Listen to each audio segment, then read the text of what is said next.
ఏమైంది మా మమ్మీకి ఈరోజు పెద్ద టెన్షన్ కి ఇట్లా కూర్చొని ఆలోచిస్తుంది. ఆగు అడుగుదాం. ఏమైంది మమ్మీ సాడ్ గా ఉన్నావు? అది కాదు నాన్న, పెద్దయ్యాక పెళ్లి చేసుకొని నువ్వు నన్ను వదిలి వెళ్ళిపోతావు కదా, అదే ఆలోచించుకుంటూనే బాధపడుతున్నా. నాకు 2 నెలలు కూడా నిండలేదు, ఈమె అప్పుడే 20 సంవత్సరాల సంగతి ఆలోచిస్తుంది. ఓ పని చేద్దాం. మమ్మీ నాకు కూడా చాలా బాధగా ఉంది మమ్మీ. నీకెందుకు నాన్న బాధ? నువ్వేమో నాకు పెళ్లి అయిన తర్వాత వెళ్ళిపోతా అని ఆలోచిస్తున్నావు, నేనేమో నాకు 3 years వచ్చిన తర్వాత నువ్వు నన్ను స్కూల్లో జాయిన్ చేస్తావు కదా, అప్పుడు నిన్ను వదిలి వెళ్ళాలంటే నాకు చాలా బాధగా ఉంది మమ్మీ. దాని గురించి ఆలోచించి బాధపడుతున్నా, అందుకే నేను స్కూల్కి వెళ్ళను మమ్మీ.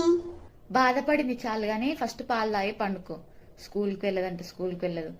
ఎప్పుడెప్పుడు పెద్దగా స్కూల్కి వెళ్తే నాకు కొంచెం టైం దొరుకుతుంది ప్రశాంతంగా తినడానికి, ప్రశాంతంగా స్నానం చేయడానికి, ఫస్ట్ ఆఫ్ ఆల్ ప్రశాంతంగా పడుకోవడానికి అని నేను అనుకుంటుంటే స్కూల్కి వెళ్ళాను మమ్మీ అంటుంది. స్కూల్కి వెళ్ళను అని. ఫస్ట్ అయితే పడుకో, తర్వాత దాని గురించి ఆలోచిద్దు గాని.